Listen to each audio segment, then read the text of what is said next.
రాజుగారు డౌన్లోడ్ చేశారండి?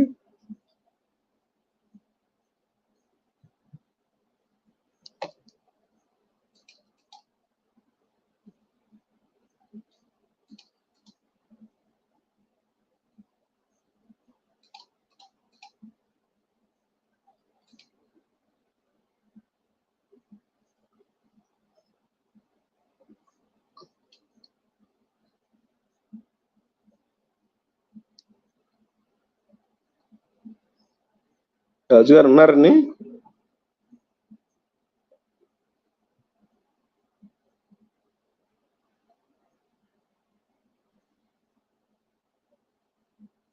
హలో రాజుగారు.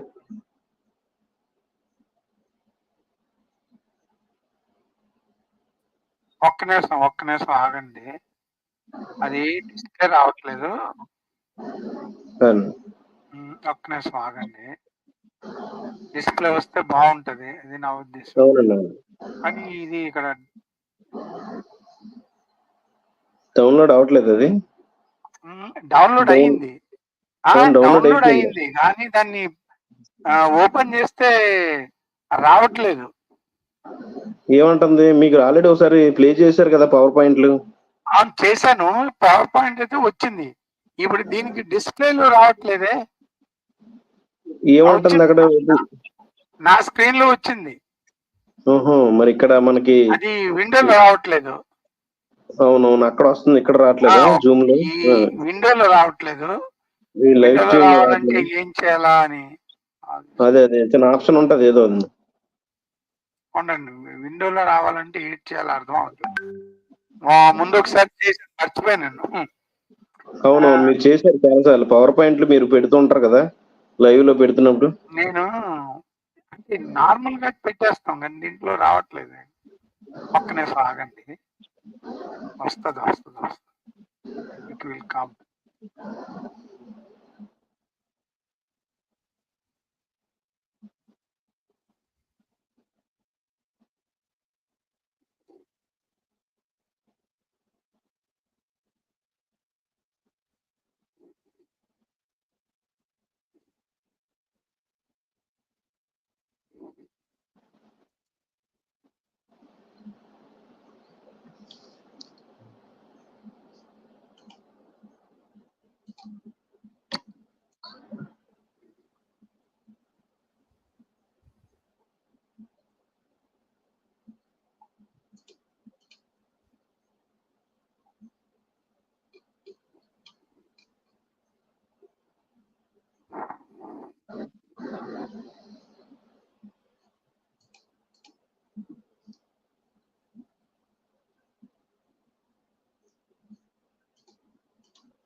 ఇది కనబడడం లేదా? అంటే వాట్సాప్ మీరు చాట్ ఓపెన్ చేశారు కదా, అదే కనబడుతుంది రాజు గారు. అవును, అదే కనబడుతుంది కానీ వేరే విండో రావట్లేదు. ఏంటని నాకేంటి అర్థం అవ్వట్లేదు. నాకైతే వస్తుంది, మీకు రావట్లే. అదే ఇక్కడ మరి లైవ్ లో వాళ్ళకి రావట్లేదు. అంటే ఏం చేయాలా అని నాకు అర్థం అవ్వట్లేదు యాక్చువల్లీ. ఏం చేస్తే మీకు లైవ్ లోకి వస్తుంది? అంటే మీరు వాట్సాప్ ఎలా చూపించారు ఇక్కడ స్క్రీన్ లో? వాట్సాప్ చాట్ ఎలా కనబడుతుంది? వాట్సాప్ చాట్ అది కనబడుతుంది, మామూలు ప్రొసీజర్. అది ఓపెన్ అయిపోతుంది. అది ఇప్పుడు షేరింగ్ ఉంది కదా ఇక్కడ, షేరింగ్ లోను షేర్ కొడతాను. షేర్ కొట్టిన వెంటనే అది వాట్సాప్ ఓపెన్ అవుతుంది. చూడండి ఒకసారి. ఇప్పుడు చూడండి, వాట్సాప్ మూసారు, అది చక్కగా మనది. ఉండండి, ఇందులోను ఒక్క నిమిషం. ఇప్పుడు వచ్చింది, ఇప్పుడు వస్తుంది.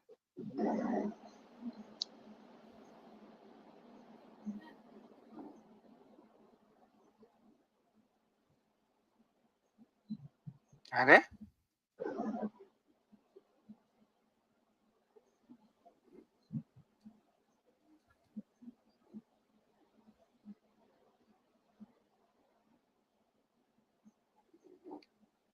షేర్ అవ్వట్లేదేంటి? షేర్ కొట్టాలా లేకపోతే ట్రై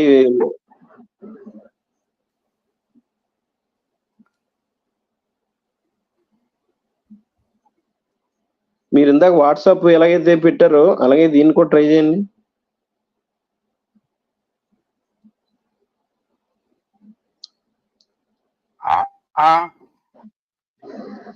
అవ్వట్లేదు షేర్. ఒక్క నిమిషం. స్లైడ్స్ కదా? స్లైడ్స్ అండి. పవర్ పాయింట్ స్లైడ్స్ అండి. స్లైడ్సే కదా? స్లైడ్స్ ఒక్క నిమిషం ఉండండి. ఇప్పుడు అవుతుంది చూడండి. అదండి. ఇప్పుడు అవుతుంది చూడండి.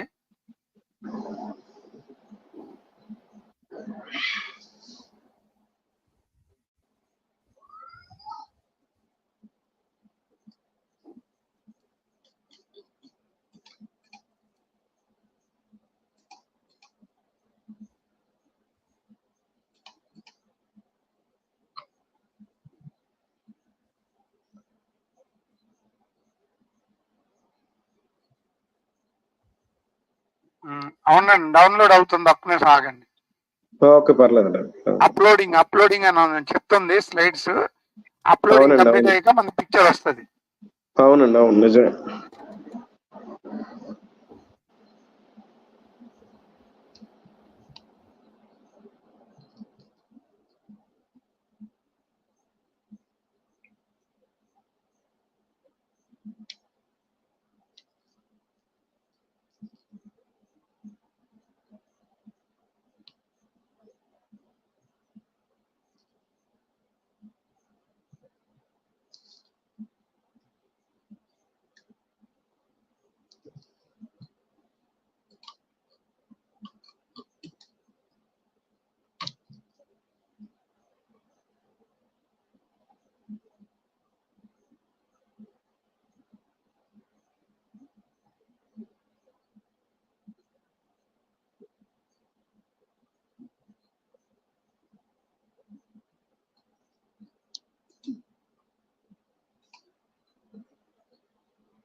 I have no slides.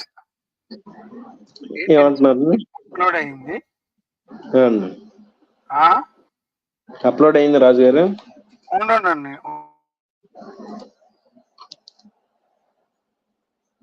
Upload అయిందంటే ఏంటి అవలే? అదేంటండి? ఉండండి ఒక్క నిమిషం.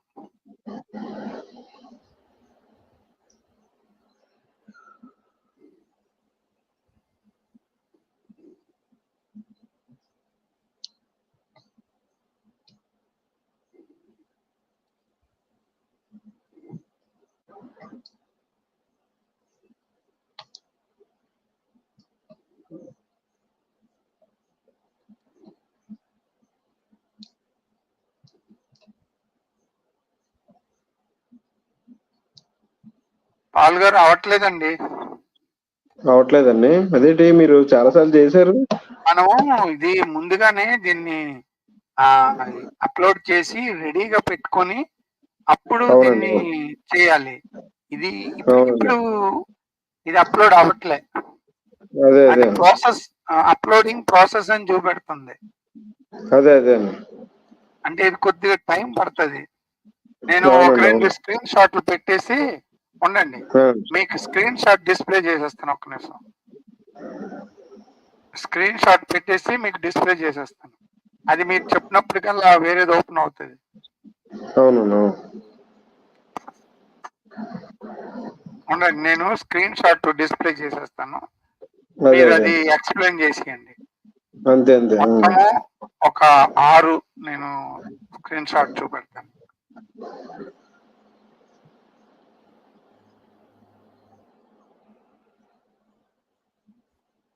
మొత్తం ఎన్ని స్లైడ్స్ అవి?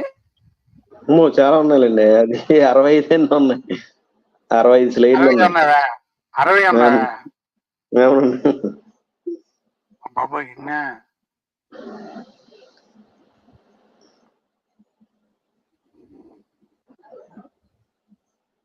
హుహు.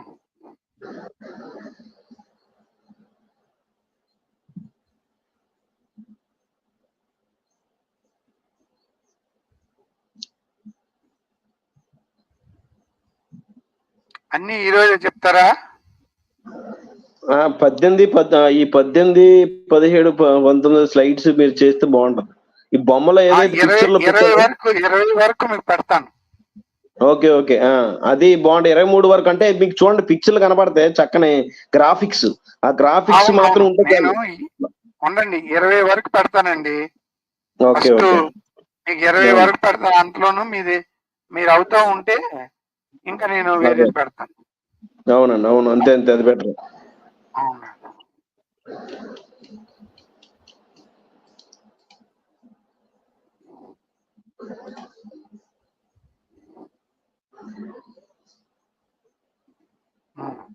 సరే. ఓకే. ఇప్పుడు వస్తాయి చూడండి. అదే. అదేం ప్రాసెస్ అవ్వట్లేదు. గోలీ అవును. మారడానికి. ఇది వస్తది. ఇప్పుడు వస్తాయి చూడండి.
ఇది కరెక్ట్ అవుతుంది.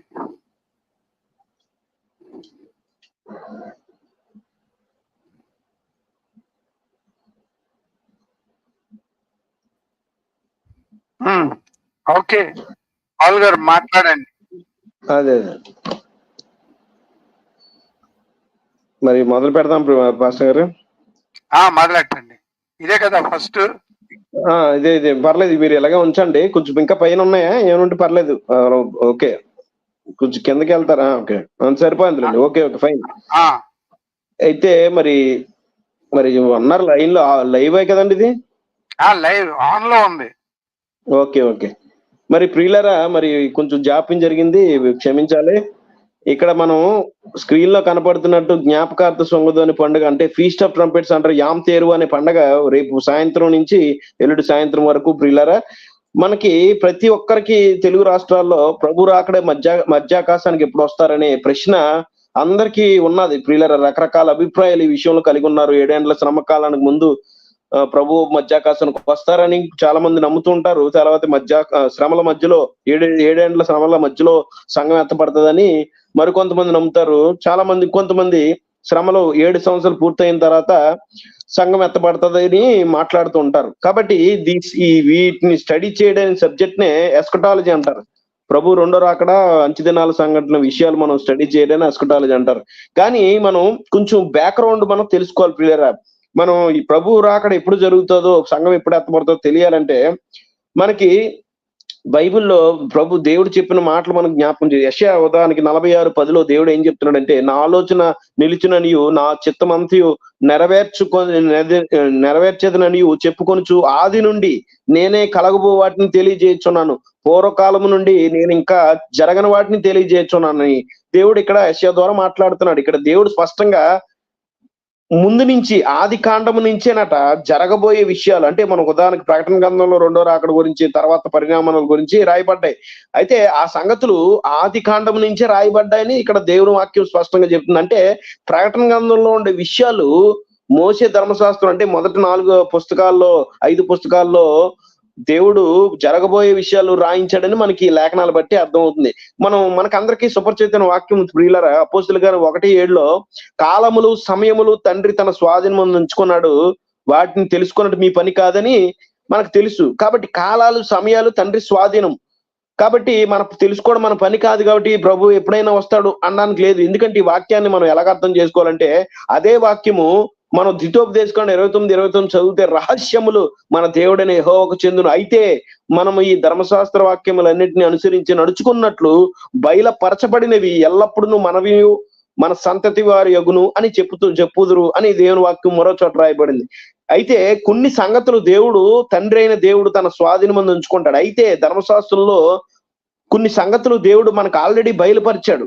అది మనకి మన సంతతికి చెందుతాయి. అది ఆస్తిగా దేవుడు మనకి ఇచ్చాడని మనకి వాక్యం స్పష్టంగా చెబుతుంది. అందుకనే మనకి తెలుసు, కీర్తనాకారుడు 119:18 నేను నీ ధర్మశాస్త్రం ఆశ్చర్యకరమైన సంగతులు చూసినట్లు నా కన్నులు తెరవమని దావీదు ప్రార్థన చేశాడు, మనకు తెలుసు ప్రియులారా. కాబట్టి యేసు ప్రభు వారు కూడా ఇదే చెప్తున్నాడు. యోహాను సువార్త 5:46-47 అతడు నన్ను గూర్చి రాశాను, అంటే మోషే నన్ను గూర్చి రాశాను, మీరు మోషే మాటలు నమ్మినట్టయితే నన్ను నమ్ముదురు, మీరు అతని లేఖనములను నమ్మని ఎడల నా మాటలు ఎలాగ నమ్ముదురని మన ప్రభు అయిన యేసుక్రీస్తు వారు కూడా స్పష్టంగా ఈ మాటలు తెలియజేస్తున్నాడు. కాబట్టి ప్రియులారా, ఇక్కడ వీక్షకులు రాజుగారి ఛానల్లో వీక్షిస్తున్న ప్రతి వారు తెలుసుకోవాల్సిన విషయం ఏంటంటే, కాలాలు సమయాలు యొక్క ప్రాముఖ్యత తెలుసుకోవడం ప్రతి క్రైస్తవుడికి, విశ్వాసికి అవసరమా అంటే ఖచ్చితంగా అవసరం. ఎందుకంటే మనం కొన్ని సందర్భాలు చూద్దాం ప్రియులారా. సబ్జెక్ట్ లోకి వెళ్ళక ముందు మనం బ్యాక్గ్రౌండ్ వేసుకుందాం, పునాది వేసుకుందాం ప్రియులారా. లోకాసు వార్త 19:41-44 వచనాలు చదివితే,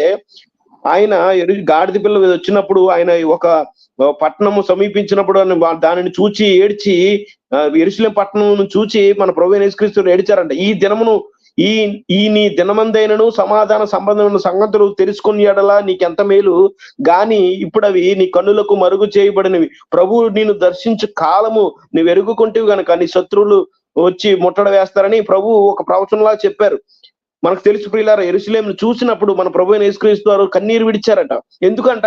సమాధాన సంగతులు అప్పటి కాలంలో అత్యధికులు తెలుసుకోలేకపోయారు. ప్రభు వారిని దర్శించి మొదట రాకడ విషయాలు వారు తెలుసుకోలేకపోయారు, గ్రహించలేకపోయారని మన ప్రభు దుఃఖపడుతున్నాడు. అంటే ఇక్కడ స్పష్టంగా ప్రభు యొక్క దర్శించు కాలములు తెలియాలి.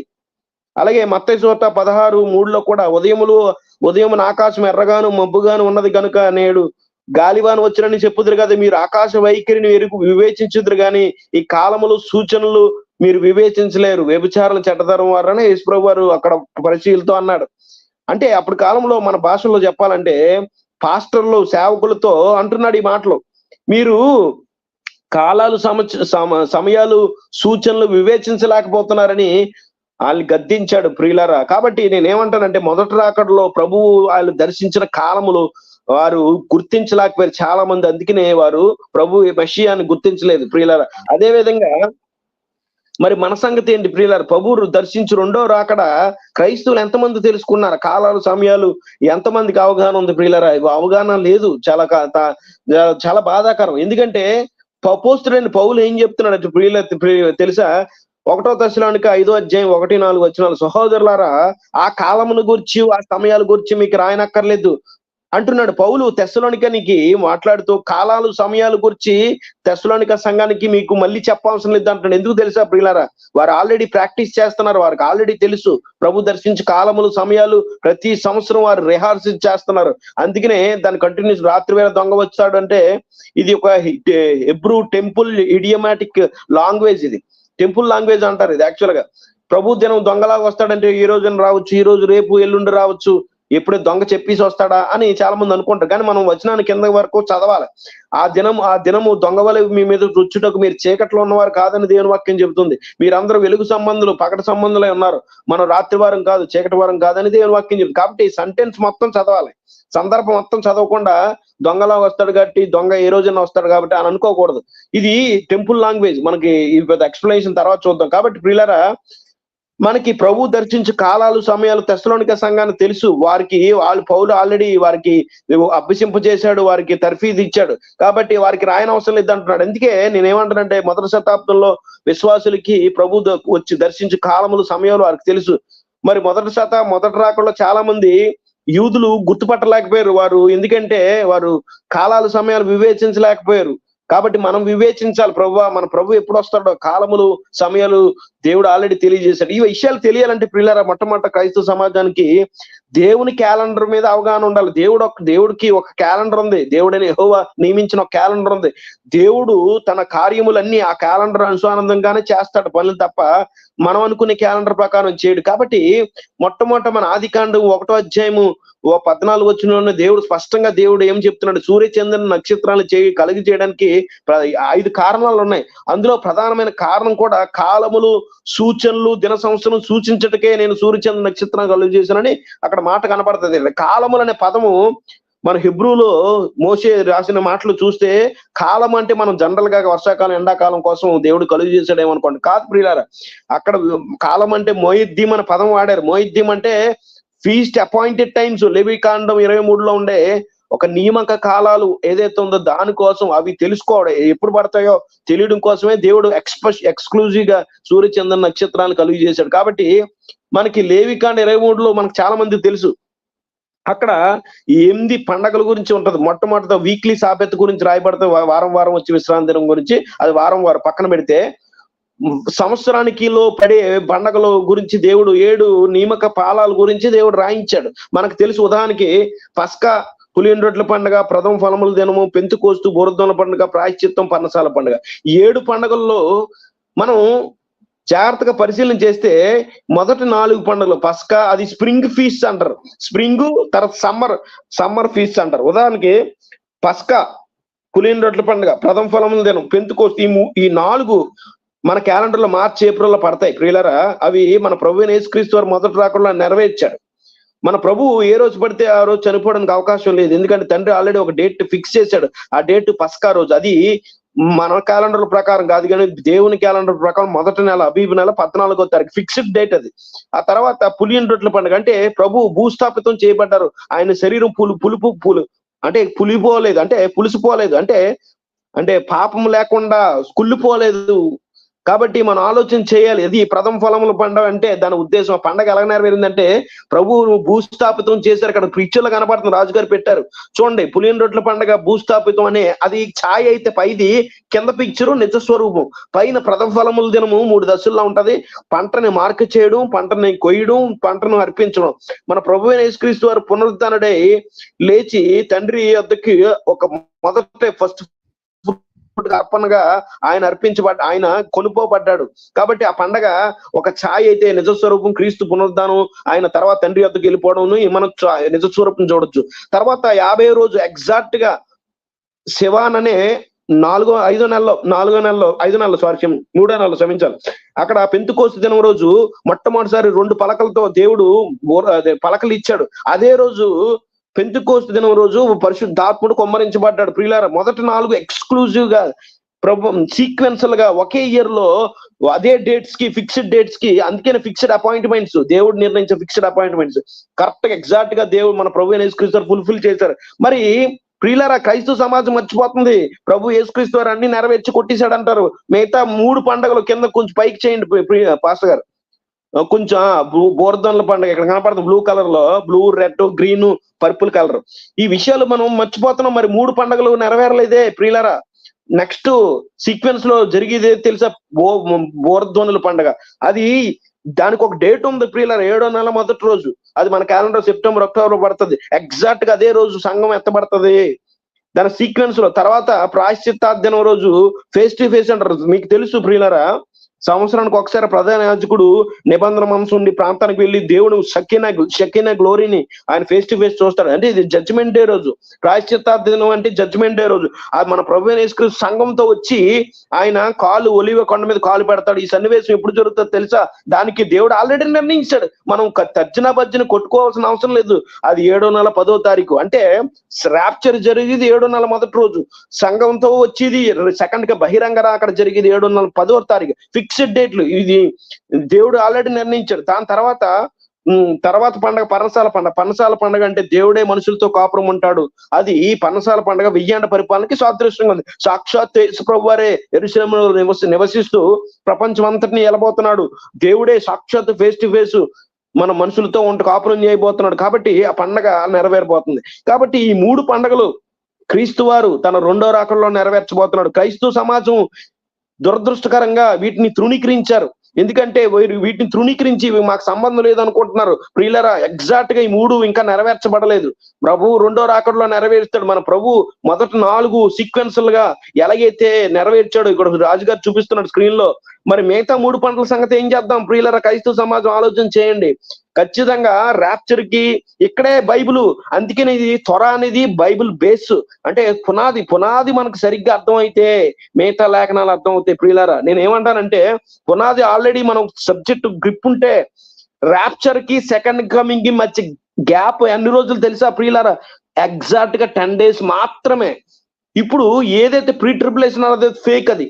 ఎందుకంటే సంఘం ఎత్తబడిన తర్వాత, ర్యాప్చర్ జరిగిన తర్వాత 7 సంవత్సరాల శ్రమకాలం తర్వాత 2వ రాకడ జరుగుతుంది అంటారు. ఇది పచ్చి అబద్ధం. ఎందుకంటే లేఖనాలకు విరుద్ధమైన బోధ అది. ఎందుకంటే ర్యాప్చర్ జరిగిన తర్వాత ఎగ్జాక్ట్ గా 10 days కి ప్రాయశ్చిత్తాదినం రోజు సెకండ్ కమింగ్ జరుగుతుంది. కాబట్టి ప్రీ ట్రిబులేషన్, మిడ్ ట్రిబులేషన్ అనేది వాక్య విరుద్ధమైన బోధలు. పునాది సబ్జెక్ట్ నిలబడవు ప్రియులారా. కాబట్టి రెండింటి మధ్య గ్యాప్ కేవలం 10 రోజులు మాత్రమే. సంఘం ఎప్పుడైతే ఎత్తబడుతుందో దేవుని ఉగ్రత పాత్రలు 7 ఉగ్రత పాత్రలు భూమి మీద కుమ్మరించబడతాయి. ఈ 10 రోజుల శ్రమ అదే మన స్వర్ణ సంఘం విడబడుతుంది. యాక్చువల్ గా వారు ఎత్తబడరు.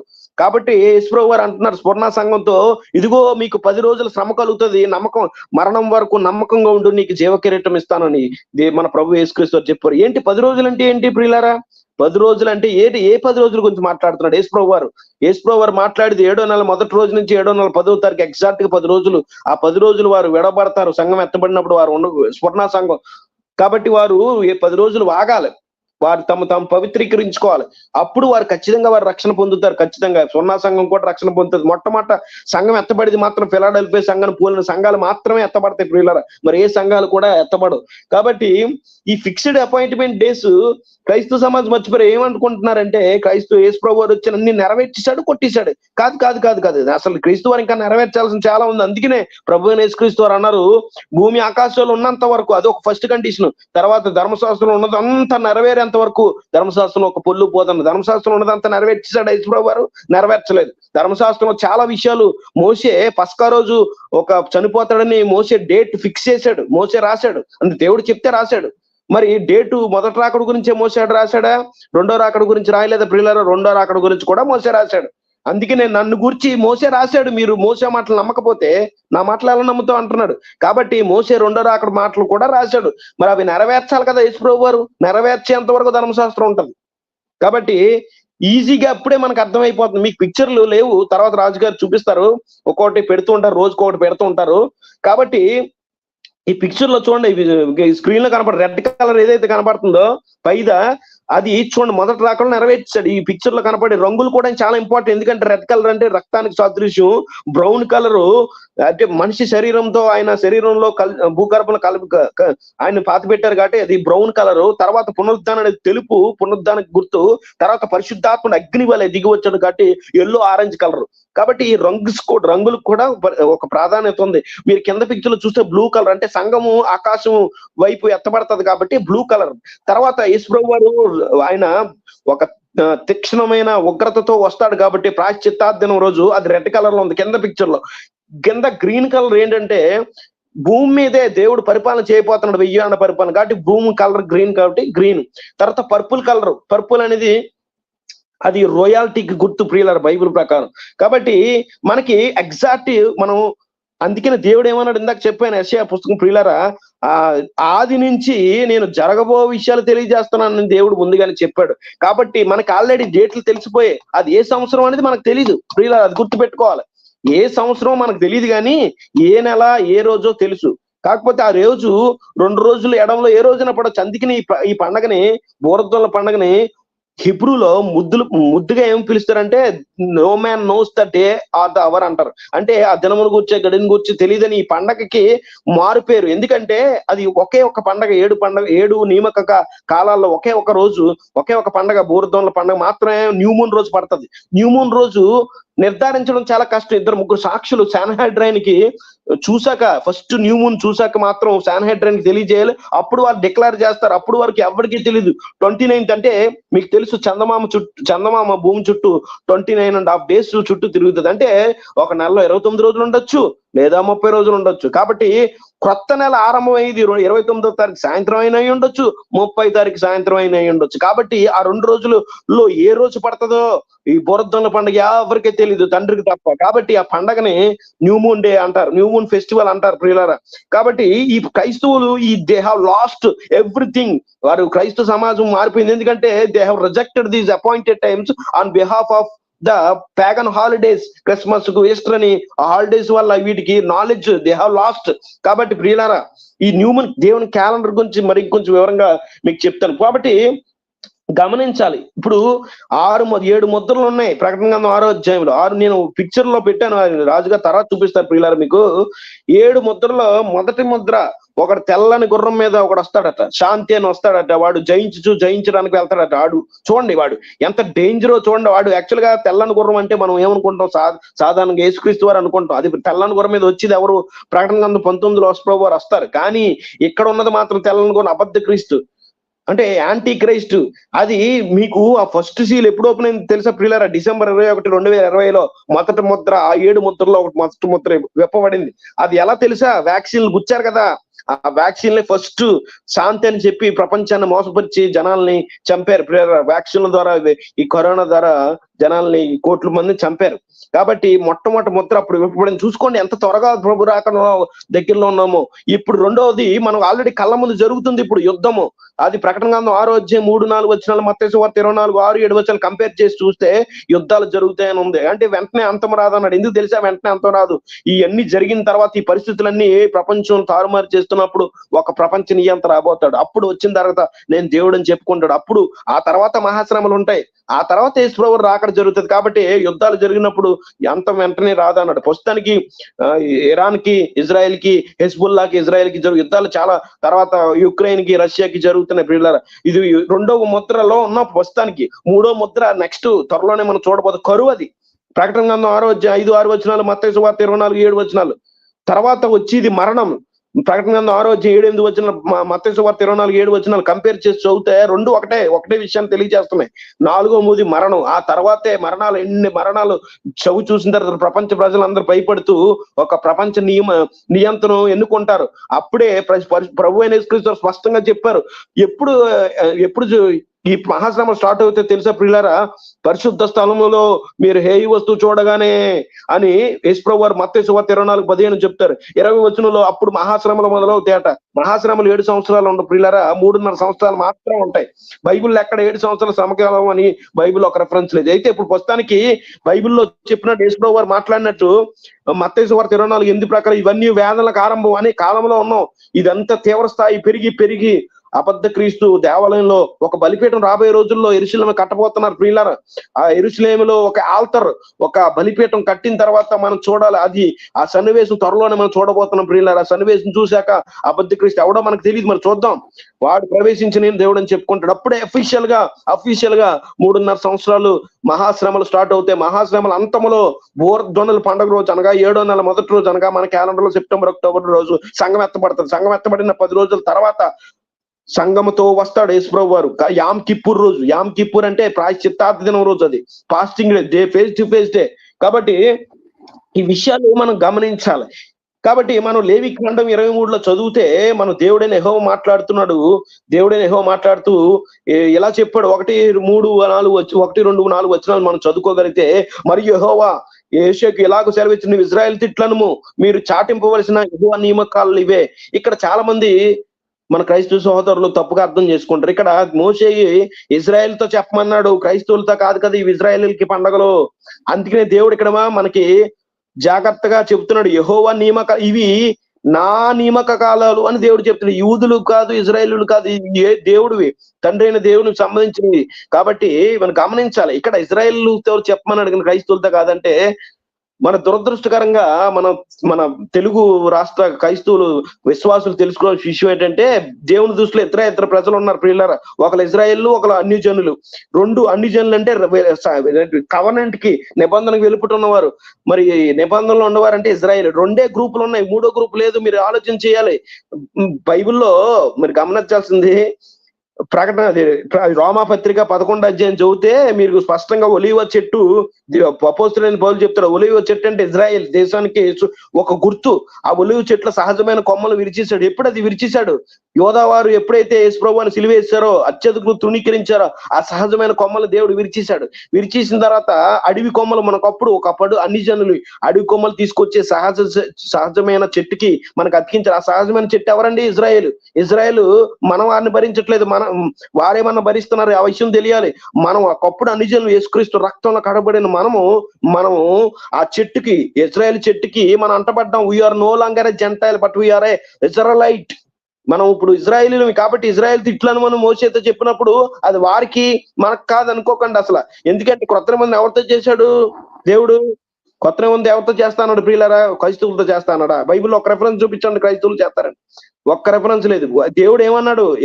ఇర్మియా, జకరియా ద్వారా, అనేక మంది ప్రవక్తల ద్వారా ఏమన్నాడు? ఇదిగో నేను రాబోయే దినముల్లో ఒక నూతన నిబంధన చేయబోతున్నాను, ఇశ్రాయేలు వారితోనూ ఇంటి వారితోనూ, యోధా ఇంటి వారితోనూ చేయబోని నిబంధన ఇదే అన్నాడు. ఎవరితో చేస్తాడు?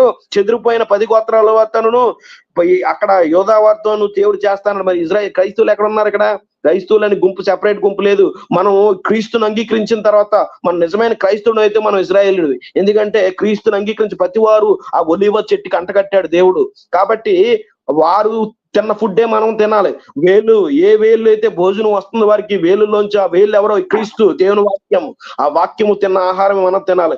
వారికి వేరే పండుగలు, మన క్రైస్తువులు వేరే పండుగలు ఉండవు ప్రియులారా. మనం గమనించాలి. యూదుల పండుగలు అయితే కాదు, గమనించాలి. కాబట్టి ఇక్కడ స్పష్టంగా దేవుడు ఏమంటాడు? మీరు చాటింపవలసిన యెహోవా నియమక కాలాలు, these are my fixed appointment times అని దేవుడు చెప్తున్నాడు. సమాన్, ఈ ఖొరా అనే పదం వాడారు ఇక్కడ హెబ్రూలో. ఖొరా అంటే call out, cry out, Samman అని అర్థం. మీకు అర్థమైన భాషలో చెప్తాను. ఒక రాజు ఉన్నాడు అనుకోండి, భూలోక సంబంధమైన రాజు ప్రియులారా. భూలోక సంబంధమైన రాజు ఒక వ్యక్తిని పిలవనంపించాడు, తన సన్నిధికి రమ్మని పిలవనంపించాడు అనుకోండి. ఆ వ్యక్తి రాకపోతే ఎంత సీరియస్ అఫెన్స్ తెలుసా ప్రియులారా? ఉదాహరణకి నేనేమంటానంటే, ఎస్తేర్ రాణి భర్త ఉన్నాడు కదా, మొదటి భార్య, మనకు తెలుసు, వస్తీని పిలుస్తాడు. తన సముఖంకి రమ్మని కబురు పెట్టినప్పుడు ఆవిడ వస్తుందా? రాజుగారి మాటను తృణీకరిస్తుంది. అప్పుడు వెంటనే ఏమవుతుంది? అతను చాలా ఇన్సల్ట్ గా ఫీల్ అవుతాడు. ఒక రాజు ఇన్సల్ట్ ఫీల్ అయ్యే భూమి ఇంకెప్పటికీ మొహం చూపించుకొని బహిష్కరిస్తాడు. ఒక్కసారి ఆలోచించండి ప్రియులారా. యేసుప్రభు వారు ఇక్కడ చెప్తున్నాడు, ఇక్కడ స్పష్టంగా ఆయన మాట్లాడుతున్నారు, నా సన్నిధికి మీరు రావాలని చెప్పండి అని దేవుడు మోషేకి చెప్తున్నాడు. అంటే మనం రాజు యొక్క ఆహ్వానాన్ని తృణీకరించకూడదు. It's a serious offence. యేసుప్రభు వారు ఈ సమయాల్లో ప్రతి సంవత్సరం ఫిక్స్డ్ అపాయింట్మెంట్ టైంకి మనం ఆయన దగ్గర రాకపోతే, క్రైస్తవ లోకమా, ఇది చాలా అఫెన్స్ అది దేవునికి. కాబట్టి మనం అర్జెంట్ గా మనం ఈ విషయాలు తెలుసుకోవాలి ప్రియులరా. కాబట్టి ఆ తర్వాత ఒక రాజు దగ్గరకు అప్రోచ్ అయినప్పుడు దానికి ఒక ప్రిపరేషన్ ఉంటుంది, ప్రోటోకాల్ ఉంటది ప్రియులరా. ఏంటి ఆ ప్రోటోకాల్? మనం ఎవడు పడితే ఆడు డ్రెస్సులు వేసుకుని వెళ్ళకూడదు. చక్కగా స్నానం చేసి కొత్త వస్త్రాలు ధరించుకుని మనం నీట్గా ప్రిపేర్డ్గా అలాగే ప్రభు అయిన యేసుక్రీస్తు వారు 7వ నెల మొదటి రోజు అంటే బూరధ్వనుల పండుగ రోజు వస్తాడు, ఖచ్చితంగా వస్తాడు అదే రోజు. ఈ సంవత్సరం అనట్లేదు సుమా, శ్రమల కాలం తర్వాత. అయితే ప్రతి సంవత్సరం మనం రిహార్సల్స్ చేయాలి, ప్రాక్టీస్ చేయాలి, ఆ పండుగలు జ్ఞాపకార్థంగా చేయాలి. ఇవి జ్ఞాపకార్థ శృంగధ్వని పండుగ అని దేవుడు అన్నాడు. ఏంటి జ్ఞాపకార్థం? ఆ రోజు రిడమ్షన్ జరుగుతుంది, ఆ రోజు రెజరక్షన్ జరుగుతుంది, బాడీಲಿ రెజరక్షన్ జరుగుతుంది. అందుకనే దేవుడు జ్ఞాపకం చేసుకోమన్నాడు ప్రియులారా. కాబట్టి మనం ప్రిపేర్డ్ గా ఉండాలి. ఆయన వచ్చి ప్రతి ఏడు ఆ సంవత్సరం ఆ రోజు వచ్చినప్పుడు ముందు ప్రిపేర్డ్ గా ఉండాలి. కాబట్టి ఒక రాజు దగ్గరకు వచ్చినప్పుడు ఒట్టి చేతులతో రాకూడదు. మనం ఆఫరింగ్ తీసుకురావాలి. మన హృదయం అనే ఆఫరింగ్, నోట్ అనే అర్పణ దేవునికి అర్పణగా తీసుకురావాలి ప్రియులారా. ఈ విషయం ఇవి దేవుడు ఏమంటున్నాడు? ఈ సమయాలప్పుడు, ఈ కాలాలప్పుడు మీరు పరిశుద్ధ సంఘంగా కూడుకోవాలని దేవుడు ఆజ్ఞాపిస్తున్నాడు. పరిశుద్ధ సంఘంగా కూడుకోవాలంటే మనకు అర్థమైన భాషలో మనం ఆదివారం పూట కూడుకుంటాం కదా ఆరాధనకి, అలాగా ఖచ్చితంగా కూడుకోవాలి. మాకు సంబంధం లేదని అనకూడదు. ఎందుకంటే ఇవి యూదులకు సంబంధించి ఇవి 7 పండగల్లో దేవుడు ఏంటంటే దిస్ ప్లాన్ ఆఫ్ రిడమ్షన్. దేవుడు పడిపోయిన మానవుణ్ణి విమోచించే ఆ ప్రక్రియను 7 పండుగల్లో నియమించాడు. దేవుడు ఎలా విమోచిస్తాడు అల్టిమేట్ గాని 7 పండుగలు నియమించాడు. ఇది యూదులకు సంబంధించిన కాదు, ఇది ప్రతి మానవుడికి ఎలాగా తన కుమారుడు ద్వారా రక్షించుకుంటాడో దేవుడు 7 పండుగల ద్వారా రక్షణ కార్యం పూర్తవుతుంది. కాబట్టి ప్రతి ఒక్క విశ్వాసి సీరియస్ గా తీసుకోవాలి ఈ పాఠాలు, ఈ పండుగలు. ఎందుకంటే ఇవి యూదులకు కాదు, ఇది కేవలం యూదులకు కాదు.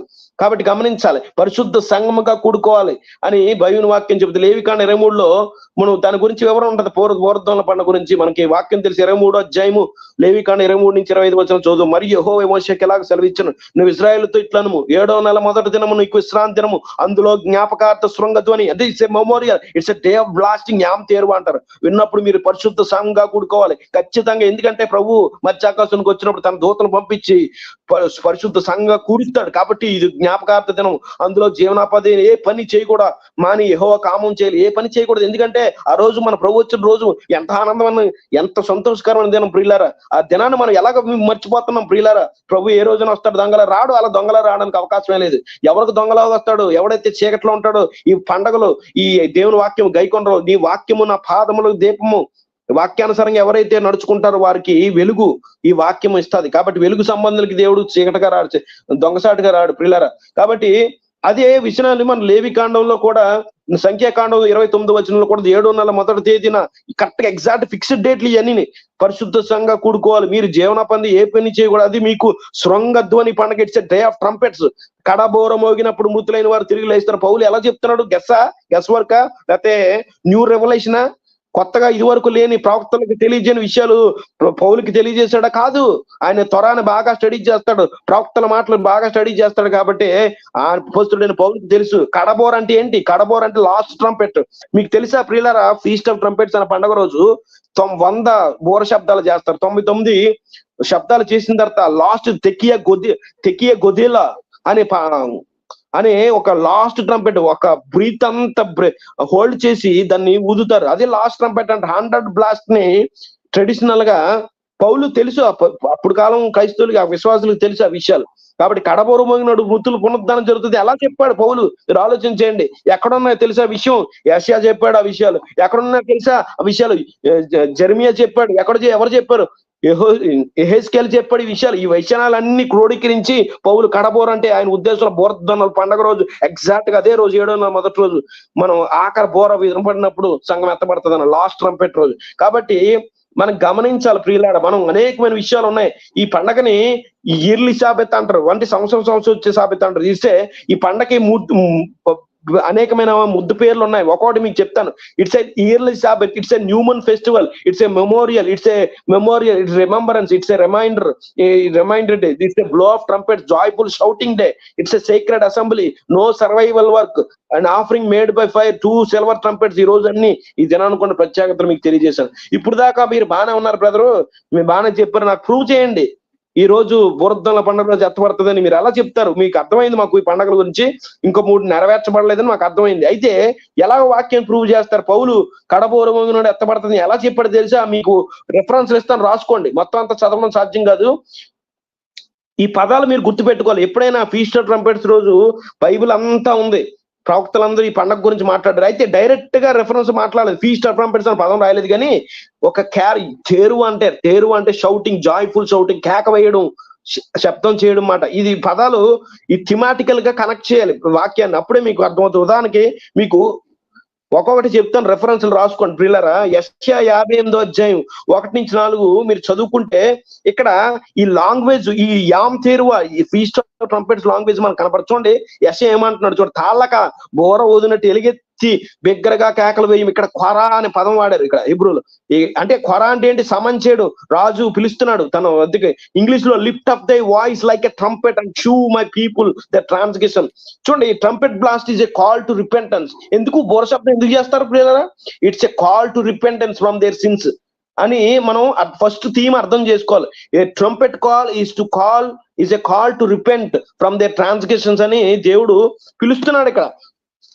కాబట్టి గమనించాలి, they call to repentance from worshipping him in wine అని అర్థం చేసుకోవాలి. ఇక్కడ కనెక్ట్ చేస్తాను ఒక్కొక్కటి, ఇప్పుడు సమయం లేదు, రాజుగారు మరి సమయం కేటాయించారు, మరి అన్ని వివరించడం టైం లేదు, కానీ రాసుకోండి. ఇర్మియా 6:1-2-7-8-10-11-15-16-19 కలిపి చదివితే, అంటే సందర్భంగా చదివితే ఇక్కడ కూడా బెన్యామీనులారా యెరూషలేము నుండి పారిపోవుడికి తెకోవాలో బోరధ్వని చేయుడి అంటూ కనబడుతుంది. మీరు వినుటకు తమ మనస్సు సిద్ధపరచుకోండి. ఈ వచనాలు అక్కడక్కడ చదువుతున్నాను. కావున నేను యెహోవా క్రోధముతో నిండి ఉన్నాను, పురాతన మార్గం విచారించి బోరధ్వని వినపడుతుంది, అయితే మేము వినమని వారు చెప్పుచున్నారు, ధర్మశాస్త్రం విసర్జించున్నారని. ఇక్కడ అంటే ఒక థిమాటికల్ గా మీకు కనెక్ట్ చేయడం రావు. ఇది ఒక పెద్ద సబ్జెక్ట్, ఇది అంత ఈజీగా అర్థం కావు. మీరు థిమాటికల్ గా అలాగా అర్థం చేసుకుంటే ప్రభు స్పష్టంగా ఈ లేఖనాలను క్రోడీకరించాలి. ఎహెజ్కేలు 33:1-7 కూడా రాసుకోండి. ఇది trumpet call is being linked to repentance. మీకు థీమ్స్ అర్థమవుతేనే అర్థమవుతుంది. పౌలు అంత అక్యురేట్ గా కడబోరు మోగినప్పుడు ఎత్తబడుతుంది ఎలా చెప్తున్నాడు అంటే, ఈ వచనాలన్నీ క్రోడీకరించాడు ఆయన. చూడండి, the trumpet call is being linked to repentance, a trumpet call is being linked to warning of impending judgement, a trumpet call is a wake up call from the spiritual slumber అనే విషయాలు మీరు ఈ విషయాలు వాక్యాలు చదివితే అర్థమవుతుంది. కాబట్టి మనం కొంచెం వాక్యాలు మీరు చెప్తాం, రాసుకోండి. యెషయా 26:19-21 మీరు యెషయా 26:2 పాటు సందర్భం అంతా చెప్తున్నాడు. 16-21 చదువుకోండి ప్రియులారా. ఇక్కడ యెషయా అద్భుతమైన క్లూ ఇస్తున్నాడు. సత్యమును ఆచరించి నీతి గల జనములు ప్రవేశించినాడు, ద్వారములు తీయుడి అంటున్నాడు. ఇక్కడ మేల్కొని ఉత్సాహించుదండి, అవేక్ అండ్ సింగ్. ఈ పదాలు మీరు ఎప్పుడైనా అవేక్ అండ్ సింగ్ ఈ పదాలు కనపడుతున్నప్పుడు exclusive speaking about the Yom Teruah, ఆ పండగ గురించి మాట్లాడుతున్నారు. ఇక్కడ ప్రవక్తలు ఏ పండగ గురించి మాట్లాడుతున్నారు ప్రియులారా? అవేక్ అండ్ సింగ్ అని పదాలు. భూమి తన ప్రేతలను సజీవులుగా చేయను, యెషయా 26 ఉంటది ఈ విషయాలు. నీవు వెళ్ళి అంతఃపురంలో ప్రవేశించు. చూసారా, ఇది బ్రైడల్ లాంగ్వేజ్, ఇది చూసారా, రాప్చర్ జరుగుతుంది. చూడండి, ఉగ్రత తీరిపోయే వరకు కొంచెం సేపు దాగి ఉండుము. ఇక్కడ అంతఃపురంలో ప్రవేశించారు. అవే ఇక్కడ స్పష్టంగా వచ్చిన యెషయా 26 ట్రంపెట్స్ రోజు సంఘం ఎత్తబడతామని చెప్పింది. పరుపులు వేసుకోమంటున్నారు. అంతఃపురం అంటే it's bridal language, it's Hebrew wedding మాట. తర్వాత ఉగ్రత తీర్పు కొంచెంసేపు. ఉగ్రత ఏ రోజు వస్తుంది? ఉగ్రత తీర్పు కొంచెంసేపు అంటే ఎంతసేపు? 7 సంవత్సరాల 3.5 సంవత్సరాలు కాదు, 10 రోజులు. కొంతసేపు అంటే ఇక్కడ యెషయా 26 కొంతసేపు అంటే ఎలా తెలిసింది? యెషయా చెప్పిన మాటలు మనకు అర్థం కావాలంటే ముందు బేస్మెంట్ ఉండాలి, త్వర మనకు అర్థం కావాలి. ఇప్పుడు యెషయా 44:21-23 చదివితే జ్ఞాపకం, ఇజ్రాయేలు వీటిని జ్ఞాపకం చేసి remember, it's a day of remembrance. గుర్తుపెట్టుకోండి ప్రియులారా. విమోచించుతున్నాడట దేవుడు. ఉత్సాహం చేయడు, భూమి అగాధ స్థలములారా ఆర్భాటం చేయడి అని దేవుడు యెహోవా యాకోబును విమోచించున్నాడని ఈ మాటలు కనపడతాయి. The sound of trumpet is being linked to redemption. ఇక్కడ స్పష్టంగా the sounding of shofar is being linked to redemption, bodily resurrection అని మనకు అర్థమవుతుంది. మనం జాగ్రత్తగా మీకు సీక్వెన్స్ చెప్తాను. ఇక్కడ స్పష్టంగా సీక్వెన్స్ లో యెషయా 26 16-21 టిక్ పెట్టుకొని, మీకు కావాలంటే పవర్ పాయింట్ పంపిస్తాను, రాజుగారు పంపిస్తారు మీకు. ఫస్ట్ ఇక్కడ ఫార్మేట్ చూస్తే ఫస్ట్ ట్రిబులేషన్ జరుగుతుంది. యెషయా 26 16-18 ఏం చెప్తున్నా తెలుసా? ముందు శ్రమకాలం వస్తుంది. తర్వాత యెషయా 26:19 ఏం చెప్తుంది తెలుసా? ఫస్ట్ రిజరక్షన్ జరుగుతుంది. తర్వాత సీక్వెన్స్ ఏం జరుగుతుంది తెలుసా? ర్యాప్చర్ జరుగుతుంది. అది యెషయా 26:20 తర్వాత. దాని తర్వాత ఏం జరుగుతుంది తెలుసా? దేవుని ఒకరితో కుమ్మరించబడుతుంది. అది ఎక్కడ ఉంది? యెషయా 26:20 ఉంటది. తర్వాత రెండో రాకడ జరుగుతుంది. యెషయా 26:21 రెండో రాకడ యామ్ కిప్పుర్ రోజు జరుగుతుంది అని సీక్వెన్స్ లో విషయాలు యెషయా చెప్పాడు. హోషియా 13 ఇది చేయండి. హోషియా 13:12-14 కనెక్ట్ చేయడం రావాలి. ఎందుకంటే దేవుని వాక్యం కొంత తెచ్చట కొంత అచ్చట మనకు దొరుకుతుంది. ప్రస్తుత వాదనలో కలిగినట్టు అతనికి వేదన పుట్టిన పిల్లలు పుట్టినట్టు సమయం బయటికి రాని శిశువు అయినట్టు అక్కడ ఎఫ్రాయిం అంటే ఎవరండి? హౌస్ ఆఫ్ ఎఫ్రాయిం చెదిరిపోయిన 10 గోత్రాలు మనమే క్రైస్తవులు సింపుల్ భాషలో చెప్పాలంటే. అయినా నువ్వు పాతాల వంశంలో నుండి నేను వారిని విమోచి ఎక్కడి నుంచి విడిపిస్తాడంటే పాతాల వంశంలో నుండి మృతువు నుండి వారిని రక్షించను. ఓ మరణమా అని విజయం ఎక్కడ? ఓ మరణమా నీ ముళ్ళు ఎక్కడ? ఈ వచనాలు పౌలు కోట్ చేస్తాడు కొరింథీ పత్రిక 15వ అధ్యాయంలో. ప్రియులారా, the great tribulation is being linked to labour pains అన్రిపెంటెంట్ remnant at the labour of the tribulation. చూడండి, దేర్ ఆర్ ట్రిబులేషన్ లో చాలా మంది మారు మనసు పొందరని స్పష్టంగా చెబుతుంది. ఎందుకు తెలుసా? శ్రమల కాలం దేవుడు తప్పిస్తున్న ఒక వచనం లేదు బైబిల్లో. Because tribulation and crushing bring someone to repentance and humility. దేవుడు శ్రమలు అనేవి మనిషిని రిపెంట్ కి దారి తీస్తుంది, హ్యూమిలిటీ తగ్గించుకొని ఈ విధంగా ఆ శ్రమలు దారి తీస్తాయి. కాబట్టి దానియేలు 12 అధ్యాయం 1, 2, 10 వచనాలు కలిపి చదివితే అప్పుడు నీ జనులకి మహాశ్రమలు కలుగుతాయని దానియేలుకి గాబ్రియల్ దూత చెప్తున్నాడు. అనేకులు తమ తాము శుద్ధిపరచుకుంటారట. ఎలాగ శుద్ధిపరచుకుంటారు? ఎక్కడ? శ్రమల కాలంలో తమ బట్టలు ఉతుక్కుంటారట. చూసారా? శ్రమలు ఫస్ట్, తర్వాత శుద్ధి చేసుకోవడం సెకండ్. ఎన్ని వచనాలు మీకు చెప్తారు, తర్వాత రాజుగారు చెప్తారు. 1 కొరింథీ 15వ అధ్యాయం 51 నుంచి 55 వచనాలు. గో మనం అందరం నిద్రించడం కానీ కడబోర మొగ్గానే. కడబోర అంటే 100th బ్లాస్ట్. ఈ ఫీస్ట్ ఆఫ్ ట్రంపెట్స్ లో 100th లాస్ట్ బ్లాస్ట్ మాట. అది విజయమా నీ మరణం వింగివేయను. ఓ మరణమా నీ విజయం ఎక్కడ? ఓ మరణం. ఈ పౌలు ఎక్కడి నుంచి కొట్టేస్తున్నాడు ఈ విషయాలు? హోషియా 13వ అధ్యాయం మనం చదువుకున్నాం. ఈ వచనాలన్నీ క్రోడీకరిస్తాం. The last shofar is idiomatic expression of the 100th blast traditionally blown of Yom Teruah అనే పండుగ రోజు ఎత్తపడుతుందని చెబుతుంది. ప్రియులారా, కొంచెం 2 వచనాలు చదువు ముగించుకోవచ్చు. బైబిల్లో 3 ట్రంపెట్ సౌండ్లు ఉన్నాయి ప్రియులారా. 3 ట్రంపెట్ సౌండ్. ఈ క్రైస్తవులు అందరూ తెలుసుకోవాలి. అదేంటంటే ద ఫస్ట్ ట్రంపెట్ అంటారు, ద లాస్ట్ ట్రంపెట్ అంటారు, ద గ్రేట్ ట్రంపెట్ అని 3 ట్రంపెట్స్ గురించి బైబిల్ ప్రస్తావిస్తుంది. అది మొట్టమొదట ఫస్ట్ ట్రంపెట్ సేనాయి పర్వతం మీద ఉన్నప్పుడు పెంతెకోస్తు దినం రోజు ఈ శబ్దం వినపడింది. తర్వాత లాస్ట్ ట్రంపెట్ అంటే యామ్ తేరువా అనే పండుగ రోజు, బోరద్దల పండుగ రోజు సంఘం ఎత్తబడుతుంది. తర్వాత గ్రేట్ ట్రంపెట్ అనేది యామ్ కిప్పూర్ రోజు ఆ శబ్దం, ఆ బోర శబ్దం ఊదబడుతుంది. ప్రియులారా, ఈ విషయాలు 3 ట్రంపెట్స్ గురించి తెలియాలి. మరి రోమా పత్రిక 8వ అధ్యాయం 19-23 చదివితే దేహం యొక్క విమోచన అని ఉంటది, బాడీలీ రెడమ్షన్ అని ఉంటది ప్రియులారా. కాబట్టి ఇక్కడ పౌలు తెస్సలోనిక 1వ తెస్సలోనిక 4వ అధ్యాయము 15 నుంచి 18 వచనాలు, 5వ అధ్యాయం 1-2 వచనాలు చదివితే మేము ప్రభు మాటను బట్టి మీతో చెప్పింది ఏమనగా, ఇక్కడ ఏమంటున్నాడు తెలుసా? ప్రభువులు ఇంగ్లీష్ బైబిల్ చదివితే ద వర్డ్ ఆఫ్ యెహూ అని ఉంటది. ఎందుకంటే దాని అర్థం ఏంటి తెలుసా? దేవుని వాక్యాన్ని బట్టి మేము ఏం చెప్తున్నా తెలుసా? ఈ పౌలు ఎప్పుడు సొంత మాట మాట్లాడలేదు. ఇక్కడ పౌలు దేవుని వాక్యం అంటే అక్కడ అప్పుడున్నది ఏ వాక్యం అండి? తెస్సలోనిక సంఘం లేఖ రాస్తున్నప్పుడు పాత నిబంధన. ఇక్కడ స్పష్టంగా పౌలు పాత నిబంధన లేఖనాలను ఆధారం చేసుకుని మీకు స్పష్టంగా మేము ఏం చెప్తున్నాం తెలుసా? ప్రభు రాకడని సజ్జులు నిలిచుండు, మనం నిద్రపోవం కానీ ఆర్భాటంతో ప్రభు దూత శబ్దంతో దేవునితో బాగు వస్తాడు, మట్టా మృతులైన వారు లెగిస్తారు, సజ్జులు కొన్ని లెగిస్తారు అంటారు. చూసారు కదా? The rapture will not happen before the resurrection of the dead. Sorry, క్షమించాలి. The rapture will never happen before the resurrection of the dead. No pre-tribulation. ఇక్కడ అవకాశమే లేదు ప్రియులారా. అలాగే మత్తయి సువార్త 24వ అధ్యాయం 29-31 వచనం, ఆ దినముల శ్రమ ముగిసిన వెంటనే అంటూ దేవుడు ఆ పోగు చేస్తాడు అందరినీ. దినముల శ్రమలు ముగిసిన వెంటనే అంటే after the end of the tribulation అని ఇక్కడ యేసుప్రభువు చెప్తున్నాడు. హోషియా 6వ అధ్యాయం 1-2 వచనాల్లో మనము యెహోవా యొద్దకు మరలుదుము రండి, ఆయన మనల్ని చీల్చివేయను, ఆయనే మనల్ని స్వస్థపరచును, ఆయన మనల్ని కొట్టెను, ఆయనే మనల్ని బాగు చేయను, 2 దినములైన తర్వాత ఆయన బ్రతికించును, మనం ఆయన సముఖమందు బ్రతికిన 3వ దినం ఆయన మనల్ని స్థిరపరచును. ఇక్కడ యోహాను 2 రోజుల తర్వాత బతికిస్తాడు. ఏంటి దాన్ని యెహోషువ ఏం మాట్లాడుతున్నాడు? 2 రోజులు అంటే ఏంటి తెలుసా ప్రియులారా?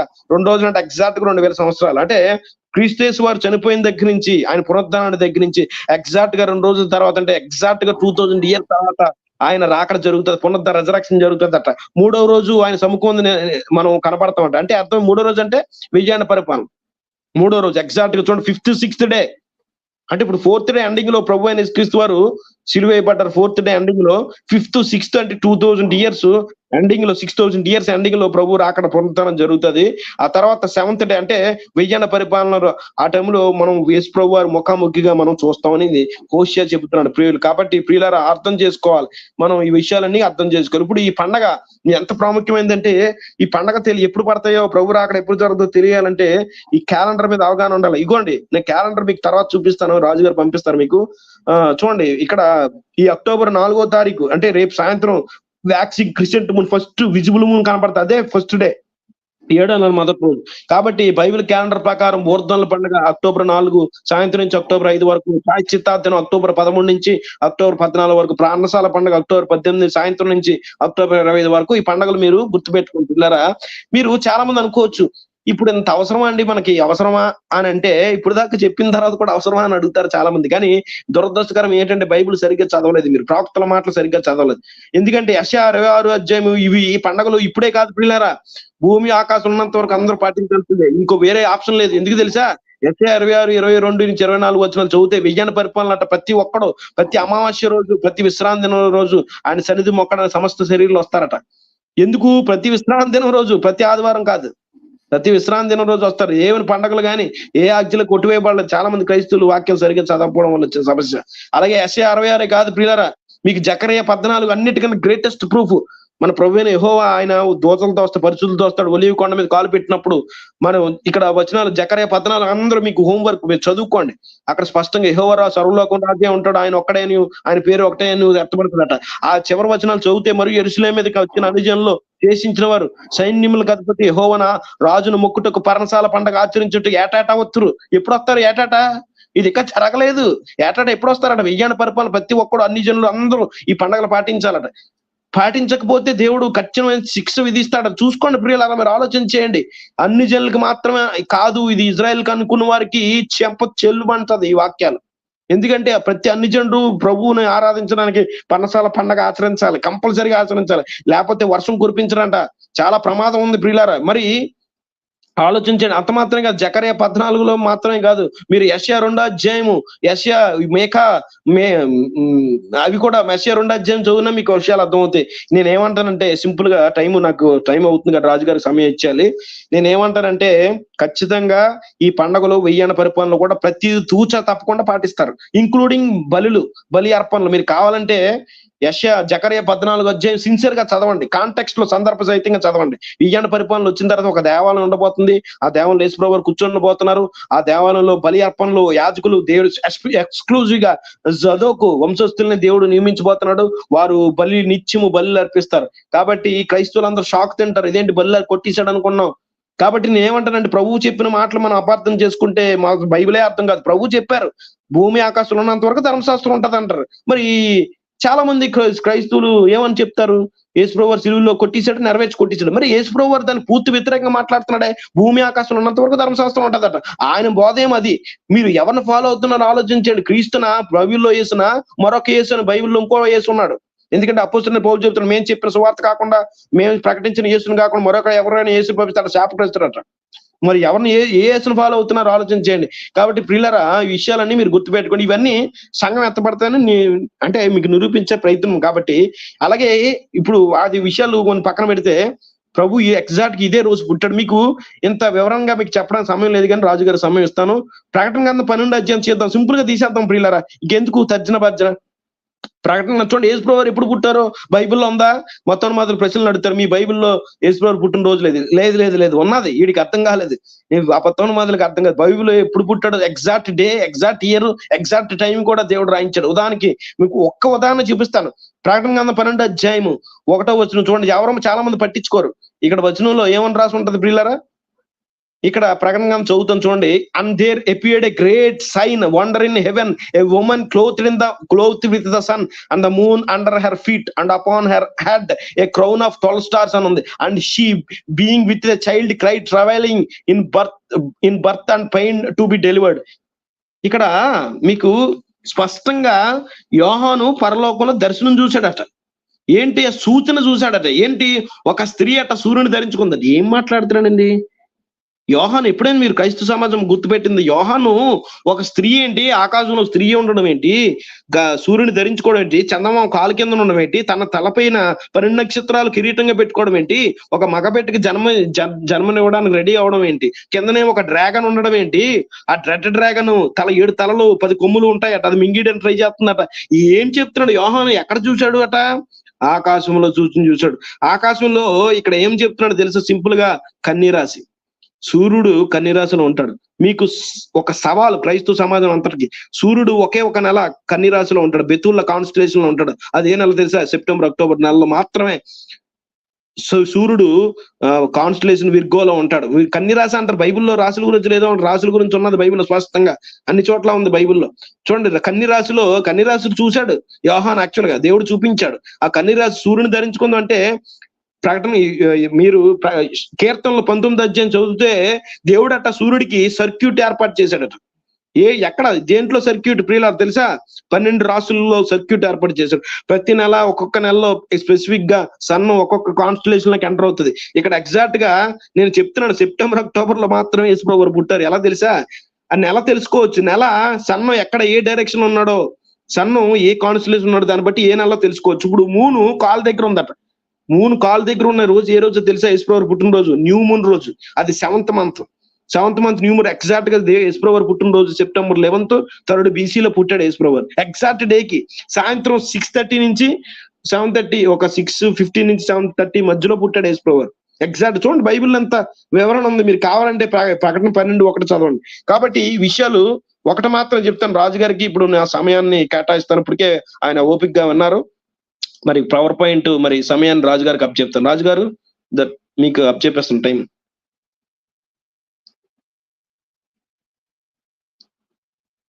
చెప్పండి బ్రదర్. రాజుగారు మీకు సమయం మీకు ఇచ్చేస్తాను. అంటే మేము ఫాస్ట్ గా చెప్పేశాను. ఓకే, మీరు ఇంకా ఏమైనా చెప్తారా? అయిపోయిందా? అయిపోయింది. తర్వాత మనం టైం చూసుకుని ఫ్రీగా మనం వేరే ఇది కొద్దిగా ఎక్స్టెన్షన్ తర్వాత మాట్లాడదాం ఫ్రీగా. రాజుగారు ఇక్కడ ఉన్న స్లైడ్స్ అని కవర్ చేస్తారా? స్లైడ్స్ బాగా చూపిస్తున్నారండి రాజుగారు. ఇప్పుడు బాగానే కవర్ చేశారు. ఇవన్నీ కవర్ చేశారు. ఇంకేమైనా ఉన్నాయా? అయిపోయాయి స్లైడ్స్ అన్ని? అయిపోయి స్లైడ్స్ అన్ని అయిపోయి రాజు గారు.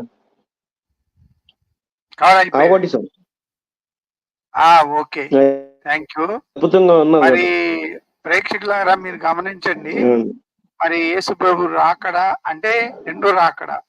ఆయన ఎలాగ ఉంటది, జ్ఞాపకార్థం శృంగారు దాని పండగ ఎలా ఉంటది, మరి ప్రభు మధ్య ఆకాశంలో ఎప్పుడు వస్తారు, ప్రభు మధ్య ఆకాశంలో ఎప్పుడు వస్తారు అనే విషయాన్ని మీద మన సహోదరుడు చక్కగా వివరణ ఇచ్చాడు. మీకేమైనా ఆసక్తి ఉంటే మీరు రండి, మాట్లాడదాం.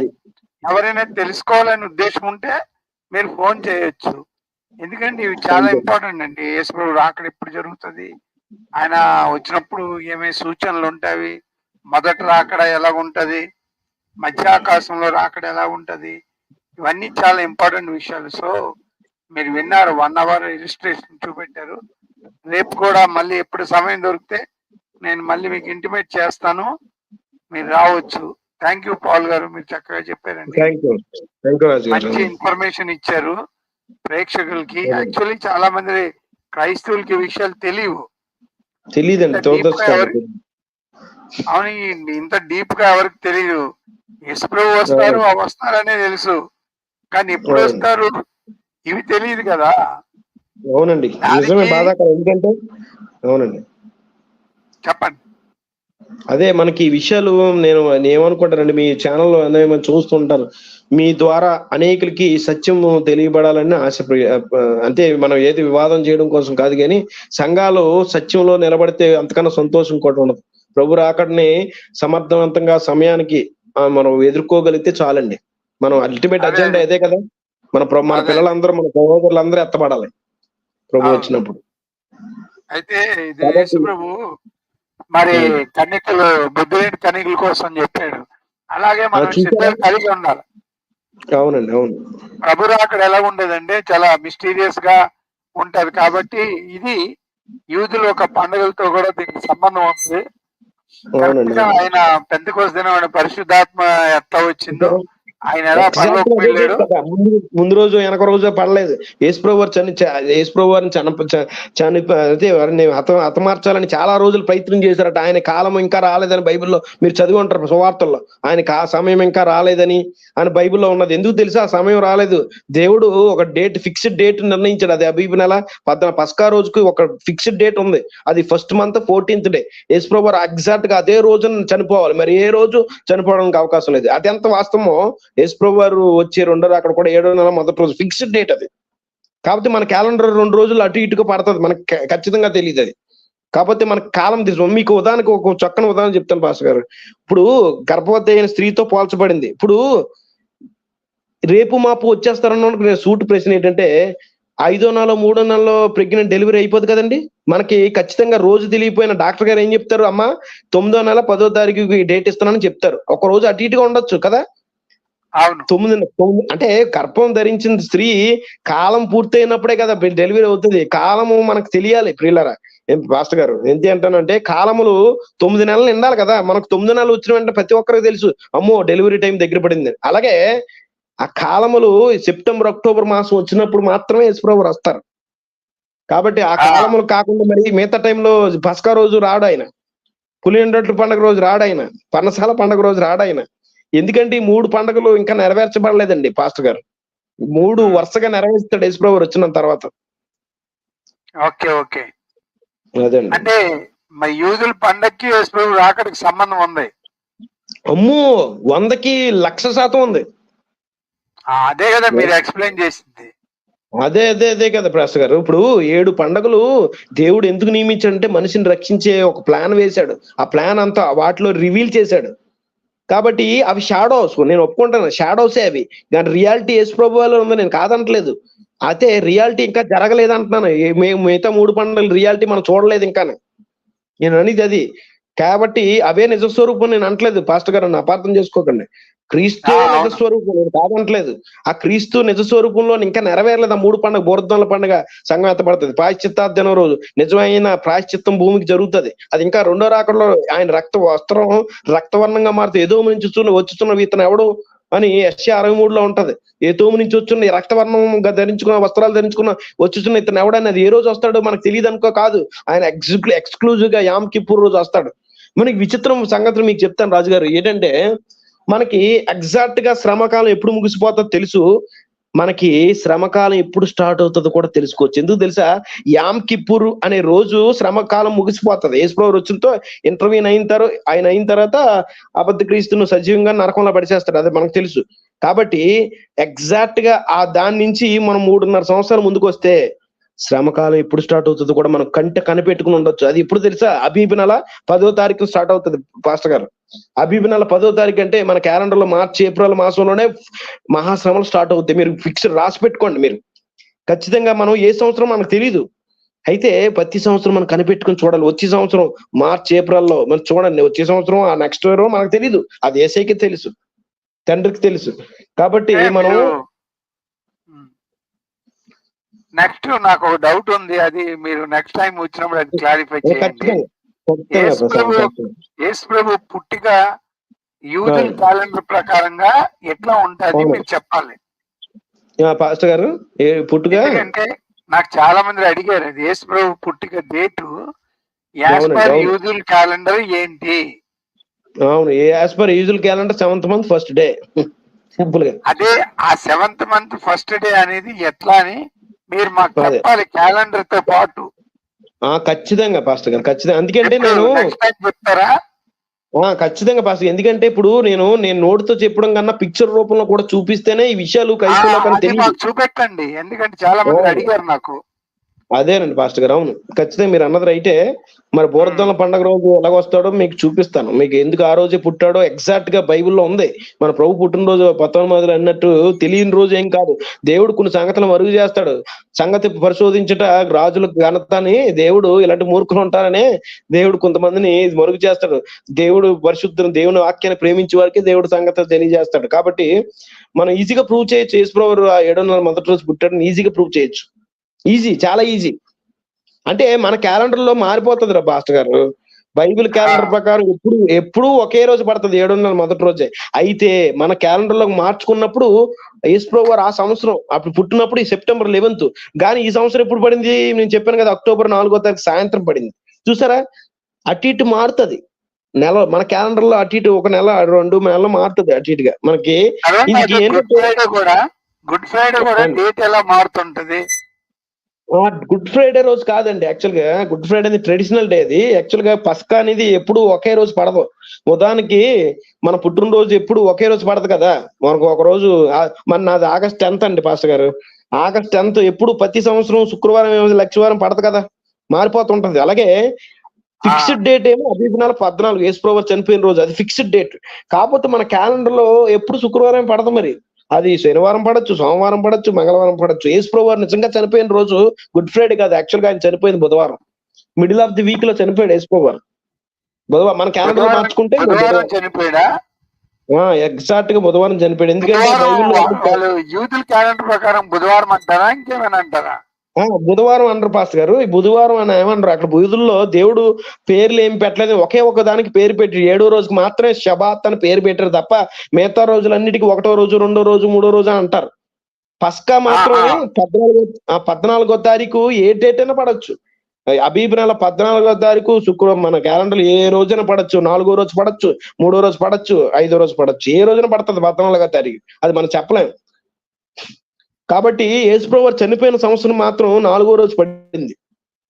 ఎందుకంటే దానియేలులో ప్రవచనం ఉంది పాస్టర్ గారు. అదేంటి అనుకుంటున్నారు? దానియేలులో ఒక ప్రవచనం చెప్పాడు. ఏంటంటే 9వ అధ్యాయంలో he will die in the midst of the week అని అన్నాడు. యేసుప్రభు అంటే మిడ్స్ట్ ఆఫ్ ది వీక్ లో చనిపోతారు. మిడ్స్ట్ ఆఫ్ ది వీక్ ఏదండి? 7 రోజుల్లో 4వ రోజు. సింపుల్. అలాగే కాదు, ఆదికాండం 1:1 ఉందంటే మీరు నమ్ముతారా? ఎవరు క్రైస్తవ సమాజం తెలియదు ఈ విషయం. ఆదికాండం 1వ అధ్యాయం 1వ వచనంలో యేసుప్రభు వారు 4వ రోజు చనిపోతారని ఉంది. మీరు నమ్ముతారా? ఎక్కడ ఉంది అది? ఆదికాండంలో మనం ఒరిజినల్ హిబ్రూలో చదివితే in the beginning God created heavens and the earth అని రాసి ఉన్నది కదా పాస్టర్ గారు. అదే హిబ్రూలో చదివితే ఏముంటది తెలుసా? మతి పోతుంది, షాకు. ఇక్కడ ఏముంటదంటే బెరాషిత్ బరా ఎలోహిం ఎత్ షమాయిం ఎలోహిం ఎట్ అని ఉంటది. ఎట్ అనే పదం చాలా మంది అక్కడ ట్రాన్స్లేట్ చేయలేదు. ఏ భాషలోని ప్రపంచంలో ఏ భాషలో ట్రాన్స్లేట్ చేయలేదు. యాక్చువల్ గా యేసుప్రభు వారు అది 4వ పదం ఉంటది హిబ్రూలో. మొదట నేను ఏమంటానంటే రాజుగారు, హిబ్రూ అనేది అద్భుతమైన భాష. అది ఏంటంటే మర్మాలు ఉన్నాయి. ఈ ఉదాహరణకి మీకు చెప్తున్నాను. మొదట అధ్యాయం ఉంది కదా పాస్టర్ గారు, 1వ వచనంలో తెలుగులో సింపుల్ గా ఆది యందు భూమి ఆకాశ దేవుడు భూమి ఆకాశం కలిగి చేసిన ఉంటది సింపుల్ గా. కానీ హిబ్రూలో ఆ సెంటెన్స్ అంతా 7 పదాలతో రాయబడింది. 7 పదాలు చూడండి, ఎగ్జాక్ట్ గా దేవుడు ఎంత అద్భుతంగా కూర్చాడు ఆ వాక్యాన్ని. 7 పదాల్లో మధ్యలో పదం ఉండేది. ఏ పదం తెలుసా? అలఫ్తాం. అలఫ్తాం అనే పదం ఉంటది. అలఫ్తాం అంటే తెలుసా ప్రియుల రాజుగారు? ఆకు నేను షాక్ అయ్యాను చూసినప్పుడు. అలఫ్తాం అంటే ఆయన ఒక సిలుమానిపై చనిపోతాడని అక్కడ ఉంది మొదటి అధ్యాయంలో. నాకు షాకు. 4వ పదం ఉంది కదా, బెరెషిత్ బరా బెలోహిం ఎత్ షమాయిం ఎత్ ఎరడ్స్ అని ఆ పదం 7 పదాలు ఉన్నాయి. 7 పదాలు 4వ పదం అలఫ్తాం అంటారు. అలఫ్తాం అంటే ఒక సిలువు రాణిపై చనిపోతాడని ఉంది. అయ్యో బాబాయ్, నేను షాకు. కరెక్ట్ గా ఎగ్జాక్ట్ గా 4వ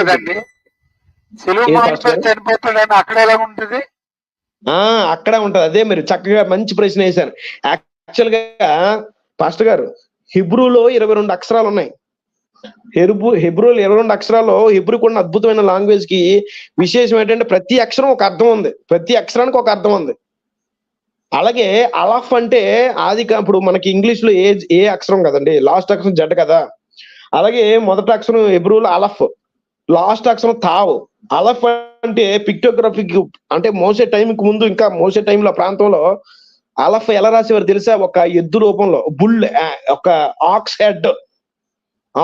తర్వాత అలఫ్ తావ్ అనే అక్షరం సిలువ, క్రాసు. యాక్చువల్ గా మీరు ఒక ఎద్దు ఒక బలి పశువుగా, సింపుల్ గా మనకు తెలుగు భాషలో ఒక బలి పశువుగా మ్రాణ మీద వేలాడతాడనే వాక్యం ఏదైతే ఉందో అదే ఎగ్జాక్ట్ గా అది ఉంది. అలఫ్తావ్ అంటే అర్థం అది ఒరిజినల్ గా.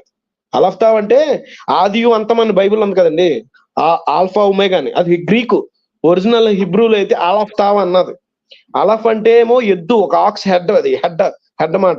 తావ్ అనే అక్షరం ఏంటంటే అది సిలువ గుర్తు ప్లస్ లాగా ఉంటది. నిజంగా షాక్ ఇవన్నీ. ఒక సిలువ మాన మీద ఒక బలి పశువుగా అయిపోతాడని ఆ వాక్యం 4వ వచనం 4వ పదం తెలియజేస్తుంది, సాక్ష్యం చెప్తుంది. మీకు పిక్చర్ చూపిస్తాను రాజుగారు, మీకు ఫోటో తీసి పెడతాను, చూడండి, మీరు ఆశ్చర్యపోతారు. సరే, నాకు క్యాలెండర్ గురించి ఎక్స్ప్లెయిన్ చేయండి. క్యాలెండర్ గురించి మనం బేసిక్ అంటే ఖచ్చితంగా పాస్టర్ గారు మంచి మాట అడిగారు. దేవుని క్యాలెండర్ గురించి వాక్యానుసారంగా రెఫరెన్స్లతో సహా మీకు దానికి సెపరేట్ వీడియో పెట్టుకోవాలి మనం. ఎందుకంటే ఇప్పుడు ఈ విషయాలు 7వ నెల మొదటి రోజు అంటే ఎలాగ మీరు నిర్ణయిస్తారు? సెప్టెంబర్ లో, ఇప్పుడు ఈ సంవత్సరం అక్టోబర్ 4వ తారీఖు వచ్చిందని మీరు ఎలా చెప్తున్నారు పెదరని మీరు అడగొచ్చు. మనకి కాబట్టి 12 అది నెలలు, యూదులకి ఎన్ని నెలలు? ఫాస్ట్ గారు మనకి 12 నెలలు, యూదులకి ఎన్ని నెలలు? యూదులకి 12 నెలలే. లీప్ ఇయర్ ఉంటది 6 సంవత్సరాలకు ఒకసారి, ఒక నెల కలుపుతారు. అదార్ 2 అని ఒక నెల ఉంటది పాస్టర్ గారు. అదార్ 2 అని 13 నెల ఒకటి ఉంటది. ఎందుకంటే దేవుడు క్యాలెండర్ 3 ఆధారం చేసుకుని ఉంటది. ఎందుకంటే సూర్యుడు, చంద్రుడు, నక్షత్ర కలిపితేనే మనకు దేవుని క్యాలెండర్. మూడింటిని ఏది మనం తృణీకరించకూడదు. మనకి నేను అర్థమైన భాషలు చెప్తాను మీకు. మనకి రోజు తెలియాలంటే భూమి సన్న చుట్టూ దాన్ని తిరుగుతుంది. సన్న మూను దేవుడు ఎందుకు చేశాడు? ఎక్స్క్లూజివ్ గా మన నెలలు తెలుసుకోవడానికి. అలాగే సన్నను దేవుడు క్రియేట్ చేసింది సంవత్సరాలు తెలుసుకోవడానికి. కాబట్టి ఈ 3 టెస్టిమోనీలు మనం సాక్ష్యంగా తీసుకున్నప్పుడే మనకి నెలలో 12 నెలల. ఎందుకంటే మీకు తెలుసు, ఫస్ట్ దానికి నోవాహు దినాల తర్వాత, నోవాహు జలప్రలయం తర్వాత భూమి తన చుట్టూ దాన్ని తిరుగుతూ సూర్యుడి చుట్టూ 365 రోజుల 3.336 టైంకి తిరుగుతుంది. గమనించారా? 365.3366 ఆ టైంకి తిరుగుతుంది. ఎందుకు తెలుసా? ముందు జలప్రాణి ముందు ఎగ్జాక్ట్ గా భూమి సూర్యుని చుట్టూ 360 రోజులు తిరిగేది. కానీ మీకు ఆశ్చర్యపోయిన విషయం ఏంటంటే, మహాశ్రమలు స్టార్ట్ అవుతాయి కదా, ఎప్పుడు స్టార్ట్ అవుతాయి? దానికి యేసుప్రభువు ఒక సూచన చెప్పాడు. పరిశుద్ధ స్థానంలో హేయ వస్తువు చూసినప్పుడే అఫీషియల్ గా ట్రిబులేషన్ స్టార్ట్ అవుతుందట. అయితే ఆ రోజే అప్పుడే ఆకాశంలో అద్భుతం జరుగుతుంది. ఈ north pole, south pole shift అయిపోతాయి. షిఫ్ట్ అయిపోయినప్పుడట యెషయాలో ఒక యెషయా 29 అనుకుంటాను, యెషయా 29 కాదు 26 అనుకుంటారు, ప్రవచనం ఉంది. అది ఏమవుతుందంటే north pole, south pole shift అయినప్పుడు ఎగ్జాక్ట్ గా భూమికి 360 రోజులు ఉంటది. ఆ రోజు వచ్చిన, అందుకనే బైబిల్లో చూసారా, ఇద్దరు సాక్షులు 1240 రోజులు సాక్ష్యం చెప్తారట. 1240 రోజులు అంటే ఎన్ని రోజులు? ఎగ్జాక్ట్ గా 3.5 సంవత్సరాలు. అప్పుడు 365 డేస్ ఉండవు, ఎగ్జాక్ట్ గా 360 డేసే ఉంటాయి. భవిష్యత్తులో జరుగుతుంది. దేవుడు అది కలుగు చేస్తాడండి. కాబట్టి మీరు అన్న మంచి ప్రశ్న వేశారు. ఆ క్యాలెండర్ గురించి తెలియకపోతే ఏమీ తెలియదు. ఇప్పుడు దాకా నేను చెప్పినవన్నీ ఒక త్రాష్ లాగా అనిపిస్తుంది, ఒక బుర్ర పాడైపోయి అర్థవంతంగా ఉండవు. అందుకే మీరు ముందు క్యాలెండర్ చెప్పండి. క్యాలెండర్ గురించి పూర్తిగా సింపుల్ గా వచ్చినప్పుడు క్యాలెండర్ గురించి ఎక్స్ప్లెయిన్ చేయండి. నేను మంచిగా పవర్ పాయింట్ తయారు చేస్తాను, మీకు ముందు రోజు పంపిస్తాను. ముందు రోజు పంపించాక మీరు ముందే రెడీ చేయండి, ఎలాగ పవర్ పాయింట్ పెట్టాలో మనం అన్ని చూసుకుని ఆ మరుసటి రోజు మనం లైవ్ పెడదాం. అలాగే ఆ రోజు కేవలం క్యాలెండర్ గురించి మాత్రమే, ఇంక వేరే సబ్జెక్ట్ టైం సరిపోదు. మనం క్యాలెండర్ గురించి పూర్తి వివరంగా మీకు చెప్తాను. చెప్పండి, క్యాలెండర్ ఉంది, ఈ డేట్ చెప్పండి. ఖచ్చితంగా పాస్టర్ గారు, ఖచ్చితంగా నాకు అడిగారు, నాకు తెలియక నేను చెప్పలేకపోయాను. పర్లేదు, ఏం పర్లేదు. మనం మీకు చూపిస్తాను, ప్రూఫ్లు కూడా పెడతాను. మీకు ఒక మంచి అద్భుతమైన పవర్ పాయింట్ తయారు చేస్తాను, చేసి మీకు ముందు రోజు పంపిస్తాను, మరుసటి రోజు పెడదాం లైవ్. అలాగే sir, thank you very much. అందరికి వందనాలండి. ఈ రోజు వీక్షించిన వాళ్ళందరికి కూడా లైక్, కమెంట్, సబ్స్క్రైబ్ చేయండి. మీకు మంచి మంచి ప్రోగ్రాంలు మేము అందిస్తుంటాం. ఇలాంటివి చాలా వినూత్నమైన పాయింట్లు, మరి ఎప్పుడు తెలియలేని విషయాలు కూడా తెలుసుకోవడం ఎంత అవసరం అండి. మరి దేవుడు పాల్ గారిని దీవించును గాక. క్రైస్తవ బిడ్డలకి మంచి ఇన్ఫర్మేషన్ అందించారు. Thank you very much brother. And please subscribe చేయండి. మీరు మంచి కమెంట్ పెట్టండి, ఓకేనా? ఫర్దర్ యూదులు ఒక క్యాలెండర్ గురించి నెక్స్ట్ టైం మాట్లాడతాం. అదే యేసుప్రభు రాకడ ఈసారి, అలాగే క్యాలెండరు, ఆయన పుట్టిన డేటు, మరణ దినం, ఈ కోరిలేషన్ లో మేము మాట్లాడతాం. ఓకేనండి, thank you very much and God bless you all. Thank you.